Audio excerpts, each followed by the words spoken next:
খুবই রাগান্বিত হয়েছিল এবং খালিদকে যুদ্ধের মাধ্যমে শায়েস্তা করার পরিকল্পনা তারা করছিল। খালিদ বিন ওয়ালিদ বিভিন্ন প্রাদেশিক গভর্নরদের কাছে চিঠি পাঠালেন। মূল বিষয়বস্তু ঠিক রেখে তিনি সেখানে লিখলেন, বিসমিল্লাহির রহমানির রহিম, আল্লাহর নামে শুরু।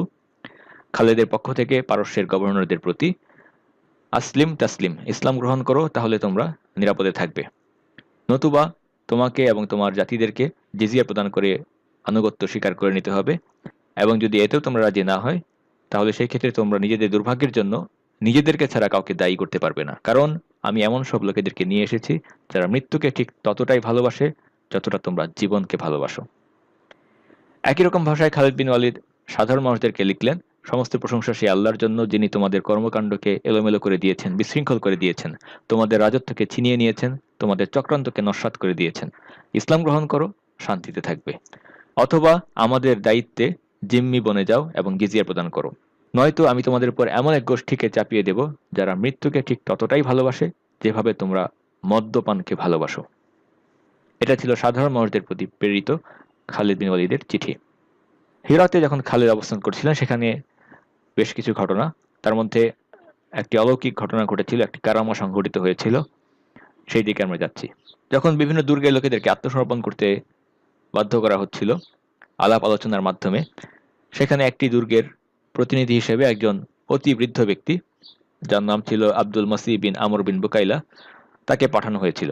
এবং তার সম্পর্কে বর্ণনা করা হয়েছে যে লোকটি এত বৃদ্ধ ছিল, বার্ধক্যের কারণে চোখের ভুরু যেন তার চোখের উপরে ঝুলে থাকা অবস্থায় ছিল। যে লোকটিকে পাঠানো হয়েছিল সে বৃদ্ধ ব্যক্তি হলেও তার উপস্থিত বুদ্ধি এবং রসবোধের জন্য সে বেশ সুপরিচিত ছিল। দীর্ঘ হায়াত সে লাভ করেছিল, এবং সেখানে খালেদের সঙ্গে তার একটি ব্যতিক্রমধর্মী কথোপকথন শুরু হয়ে যায়। শুরুতে খালিদ তাকে প্রশ্ন করলেন, তাকে দেখে, এত বৃদ্ধ একজন ব্যক্তি, তাকে দেখে খালিদ প্রশ্ন করলেন যে তোমার জীবনের কতগুলো বছর গড়িয়ে গেছে। সে জবাব দিয়ে বলল, 200 বছর। আল্লাহ আলম এটা সত্য বা মিথ্যা, যাই হোক তার জবাব এটা ছিল, এভাবেই ইতিহাসের গ্রন্থে আমরা দেখতে পাই। খালেদ তাকে দেখে কিছুটা অস্বস্তি বোধ করছিলেন, তাকে দেখে জিজ্ঞাসা করছিলেন যে তুমি এত বৃদ্ধ একজন ব্যক্তি, তোমার জীবনে বার্ধক্য ছাড়া কি আর তুমি কিছুই অর্জন করেনি? এখানে যে পরিস্থিতি, সেই সিচুয়েশন ছিল যে কূটনৈতিক আলোচনা হচ্ছে, আলাপ আলোচনার মাধ্যমে প্রত্যেকেই চাচ্ছে যে সবচেয়ে বেস্ট ডিল যেটা সেটা অর্জন করার জন্য বার্গেনিং করা, এই ধরনের একটা পরিস্থিতি সেখানে ছিল। খালেদ তাকে দেখে এরকম একটা বৃদ্ধ ব্যক্তির সঙ্গে, একেবারে অস্মৃতিপর বৃদ্ধ, এরকম একজন বৃদ্ধ ব্যক্তিকে আলোচনা করতে হবে তার সঙ্গে, এটা দেখে খালেদ কিছুটা অস্বস্তি বোধ করছিলেন। তাকে দেখে জিজ্ঞাসা করলেন যে তোমার জীবনে এই বার্ধক্য ছাড়া কি আর কিছুই তোমার অর্জন নেই? আমি শুনেছিলাম হেরার লোকজন অত্যন্ত বুদ্ধিমান, চালাক চতুর, অথচ এমন এক ব্যক্তিকে পাঠিয়েছে যে নিজের সম্পর্কে বেখবর, অর্থাৎ এত বৃদ্ধ একজন ব্যক্তি। অথচ যখন বৃদ্ধ কথা বলতে শুরু করলো খালিদ বুঝতে পারলেন যে আসলে সে অন্যরকমের একজন মানুষ। খালিদ জিজ্ঞাসা করেছিলেন যে তুমি কোত্থেকে এসেছো? সে বলল যে আমি আমার পিতার শিরদাঁড়া থেকে এসেছি। কোত্থেকে তোমার উৎপত্তি? খালিদ আবারও জিজ্ঞেস করলেন। আমি আমার মায়ের গর্ভ থেকে এসেছি। তুমি যাচ্ছ কোথায়? সামনের দিকে। তোমার সামনে কি? পরিসমাপ্তি। খালিদ বিরক্ত হয়ে বলছেন, দুর্ভাগ্য তোমার জন্য, তুমি কোথায় দাঁড়িয়ে আছো? মাটির উপরে দাঁড়িয়ে আছি। তোমার দুর্ভাগ্য, তুমি কি অবস্থায় আছো? আমি কাপড় পরে আছি। অর্থাৎ একের পর এক হেয়ালিপূর্ণ, তামাশাপূর্ণ জবাব সে বৃদ্ধ দিচ্ছিল। খালিদ বিন ওয়ালিদ একজন সেনাপতি, এরকম হেয়ালিপূর্ণ কৌতুকপূর্ণ জবাবে তার ধৈর্যচ্যুতি ঘটা খুবই স্বাভাবিক। তারপরেও তিনি জিজ্ঞাসা করলেন, তুমি কি আমার কথা বুঝতে পারছো? সে বলল, হ্যাঁ আমি বুঝতে পারছি। খালিদ বলল, আমি তোমাকে কয়েকটি অপশন দিতে চাই, কয়েকটি প্রশ্ন করতে চাই। বৃদ্ধ বলল, আমি শুধু তার জবাব দিতে চাই।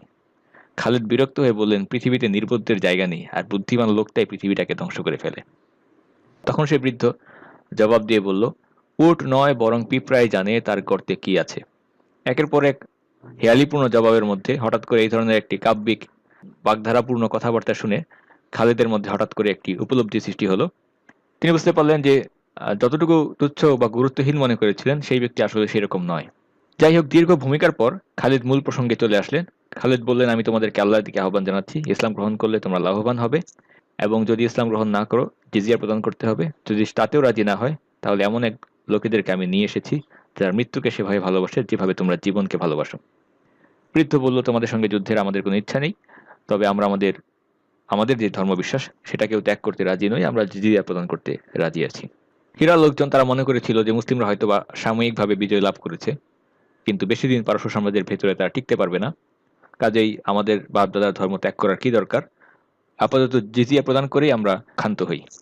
খালেদ এই ধরনের কথোপকথন সমাপ্ত করলেন, চুক্তিপত্র হয়ে গেল, তারা জিজিয়া দেওয়ার মাধ্যমে নিরাপত্তা লাভ করবে। হঠাৎ করে তিনি দেখেন যে সেই বৃদ্ধ ব্যক্তির সাথে একটি থলি রয়েছে, তার সঙ্গে থাকা ভৃত্য, তার যে খাদেম ছিল, তার সঙ্গে একটি ক্ষুদ্র থলি সে নিয়ে এসেছেন। খালেদ থলিটাকে হাতে নিয়ে নিলেন এবং হাতের তালুর উপরে ঢেলে জিজ্ঞাসা করলেন থলির ভেতরে থাকা বস্তু দেখে, এটা কি, এগুলো কি? বৃদ্ধ বলল, এটা হচ্ছে এক ধরনের বিষ, এমন বিষ যা খুব দ্রুত কাজ করে। বিষ কেন নিয়ে এসেছে আলোচনার সঙ্গে? বৃদ্ধ জবাব দিয়ে বলল যে খালেদ এবং তার বাহিনীদের সম্পর্কে তারা একটি ভালো কথা, ভালো ইমেজ তাদের ছিল, অর্থাৎ যারা বন্দীদের উপর জুলুম অত্যাচার করে না, কিংবা অন্যান্য রাজাবাদশারা কোনো একটি জনপদ বিজয় করলে যেভাবে সবকিছু ধ্বংস করে, অযথা জানমালের ক্ষতি করে, এরকম কিছু তারা করে না, এরকম একটি ভালো ধারণা নিয়েই সে এসেছে। কিন্তু যদি সেই ধারণার বিপরীতে কিছু ঘটতো, এরকম যদি কোনো কিছু ঘটে, তাহলে সেই দৃশ্য দেখার আগেই যেন সে বিষ খেয়ে মৃত্যুবরণ করতে পারে, এই কারণে সে বিষ সাথে করে নিয়ে এসেছে। এবং সে আরো বলছিল যে তার মৃত্যুর সময় চলে এসেছে। একেবারে বৃদ্ধ একজন ব্যক্তি, সে বলছে যে আমার মৃত্যুর সময় একেবারে সামনে চলে এসেছে। খালেদ বলছিলেন, কোনো মানুষই তার নির্ধারিত সময়ের আগে, মৃত্যু ছাড়া, নির্ধারিত সময় ছাড়া কোনো ব্যক্তিই, কোনো নফসই মৃত্যুবরণ করতে পারে না। প্রত্যেকের জন্য একটা সময় নির্ধারিত রয়েছে, তার এক মুহূর্ত আগে পরে কেউ মৃত্যুবরণ করতে পারবে না। এবং এটা বলার পর খালেদ এক অভাবনীয় কাজ করে বসেন। যেই বিষ তার হাতের তালুতে ঢালা অবস্থায় ছিল, সেটাকে তিনি সরাসরি খেয়ে ফেলার উপক্রম হন এবং সেই মারাত্মক বিষ তিনি পান করতে শুরু করলেন। এবং সেই সময় তিনি বলছিলেন, বিসমিল্লাহ, আল্লাহর নামে, আল্লাযী লা ইয়াদুররু মা'a ইসমিহি শাইউন ফিল আরদি ওয়ালা ফিস সামা। বিসমিল্লাহিল্লাযী লা ইয়াদুররু মা'a ইসমিহি শাইউন ফিল আরদি ওয়ালা ফিস সামা ওয়া হুয়াস সামিউল আলীম। সেই আল্লাহ নামে শুরু, যার অনুমতি ছাড়া আসমান জমিনের কোনো কিছুই কারো ক্ষতি করতে পারে না। আশেপাশে যারা ছিলেন তারা এই দৃশ্য দেখে দ্রুত ঝাঁপিয়ে পড়ে খালেদকে বিরত করার চেষ্টা করছিলেন যে উনি করছেন কি, মারাত্মক একটা বিষ, এটাকে তিনি খাওয়ার চেষ্টা করছেন, এটা এক ধরনের আত্মহত্যা ছাড়া আর কি হবে। কিন্তু তারা যত দ্রুত ছুটে এসে খালেদকে থামানোর চেষ্টা করছিলেন, তার আগেই খালিদ সবটুকু বিষ পান করে ফেললেন। এবং সবাই আশ্চর্য হয়ে দেখল খালেদ একেবারে সুস্থ স্বাভাবিক অবস্থায় সেখানে দাঁড়িয়ে আছেন। এবং সেই বৃদ্ধ হতভম্ব হয়ে গেল। সে বিস্ফোরিত চোখে তাকিয়ে বলছিল যে এইরকম একজন ব্যক্তিও যদি আপনাদের সঙ্গে অবশিষ্ট থাকে, আপনারা সত্যিই এই পৃথিবীকে পদাবনত করতে যাচ্ছেন, এই পৃথিবীকে আপনারাই শাসন করতে যাচ্ছেন, যেখানে এই মারাত্মক বিষ আপনাদের কোনো ক্ষতি করতে পারে না। খালেদের এই ঘটনাটি অনেক উলামায়ে কেরাম উল্লেখ করেছেন। এই ঘটনাটি একটি কারামা ছিল। ঘটনাটি উল্লেখ করা হয়েছে তাবারিতে, ইবনে সাদ, ইবনে কাসির, ইবনে হাজার আল আসকালানি, ইবনে তাইমিয়া এবং আরও অনেক উৎস থেকে এর সত্যতা প্রমাণিত হয়েছে। কাজে এটাকে দুর্বল ঘটনা হিসেবে এড়িয়ে যাওয়ার কোনো সুযোগ নেই। বৃদ্ধ বলছিল তার মৃত্যু সামনে চলে এসেছে, সে মারা যাবে। খালেদ সেখানে বলছিলেন আল্লাহর অনুমতি ছাড়া কোনো ব্যক্তি মৃত্যুবরণ করতে পারে না এবং তার জন্য একটি নির্ধারিত সময় রয়েছে। এবং শুধু তাই নয়, সেটাকে হাতে কলমে দেখিয়ে দিচ্ছিলেন খালেদ বিন ওয়ালিদ। এবং কোথায় সেটাকে উপস্থাপন করছেন? একটি যুদ্ধক্ষেত্রে, যেখানে কুফর এবং ঈমান একে অপরের মোকাবেলা করছে। এরকম একটি অবস্থায় ঈমানকে স্পষ্ট করাই ছিল খালিদ বিন ওয়ালিদের উদ্দেশ্য।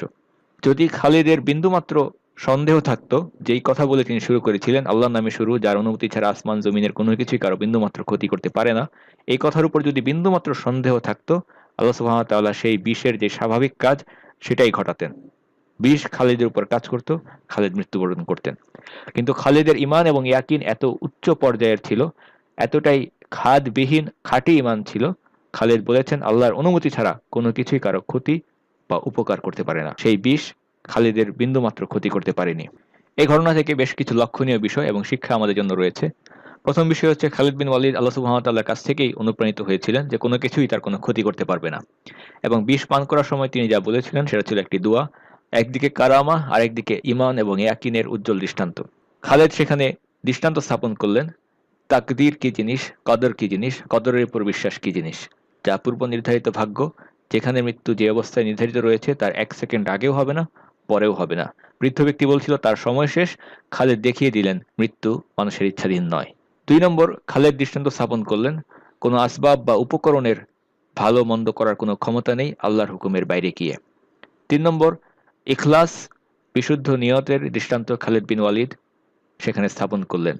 যদি খালিদের কথা, কাজ কিংবা বিশ্বাসে বিন্দুমাত্র খাদ থাকতো, আল্লাহ সুবহানাহু ওয়া তাআলা বিষের স্বাভাবিক ক্রিয়া ঘটাতেন, কারণ আল্লাহ সুবহানাহু ওয়া তাআলা সেই কাজকেই কবুল করেন যেটা বিশুদ্ধ। আল্লাহ সুবহানাহু ওয়া তাআলা নিজে বিশুদ্ধ, তিনি বিশুদ্ধ বিষয়কেই কবুল করে থাকেন। দোয়া বা ইবাদত এগুলো কবুল করার শর্ত হচ্ছে দুইটি। এক নম্বর হচ্ছে নিয়তের বিশুদ্ধতা, এবং দুই নম্বর হচ্ছে সুন্নাতের অনুসরণ করা। রাসূলুল্লাহ সাল্লাল্লাহু আলাইহি ওয়াসাল্লাম যেভাবে করেছেন তার পথ এবং মতকে অনুসরণ করা। খালিদ বিন ওয়ালিদের যদি বিন্দুমাত্র অবিশুদ্ধতা তার ভেতর থাকতো, খ্যাতির কারণে, নাম দেখানোর কারণে, লোক দেখানোর কারণে তিনি বিষ খেয়ে দেখাচ্ছেন, এরকম কোনো ঘটনা যদি ঘটতো, নিঃসন্দেহে আল্লাহ সুবহানাহু ওয়া তাআলা সেই বিষের সাধারণ ঘটনাই ঘটাতেন, বিষক্রিয়া তার উপর কাজ করতো, তিনি সেখানে মৃত্যুবরণ করতেন। এই ঘটনার আরেকটি শিক্ষা হচ্ছে দোয়া কবুলের ক্ষেত্রে আন্তরিকতা এবং ঈমান ইয়াকিনের গুরুত্ব। অনেক সময় আমরা অনুযোগ করে থাকি আল্লাহ সুবহানাহু ওয়া তাআলা আমাদের কথা শুনছেন না, আমাদের দোয়া কবুল করছেন না, ইত্যাদি ইত্যাদি। বাস্তবে দোয়ার মধ্যে কোনো সমস্যা নেই, বরং সমস্যা হচ্ছে যেই ব্যক্তি চাচ্ছে তার ভেতর। এক্ষেত্রে একজন আলেম চমৎকারভাবে বলেছেন, দোয়া হচ্ছে একটি ধারালো তরবারির মতো।